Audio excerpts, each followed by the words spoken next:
தென்பழனி மலை மேலே தண்டபாணி கோலத்திலே கண்குளிர கண்டு விட்டால் போதுமே என்றும் கருத்தில் உந்தன் அருள் வடிவம் தோன்றுமே.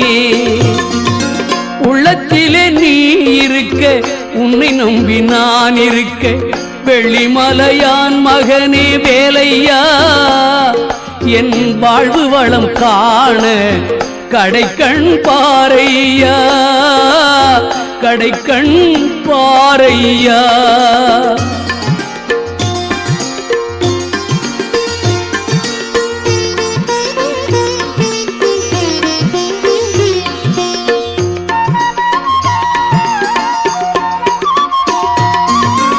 ஆடி வரும் மயில் மேலே அமர்ந்து வரும் பேரழகே நாடி உன்னை சரணடைந்தேன் தந்தையா வாழ்வில் நலம் அனைத்து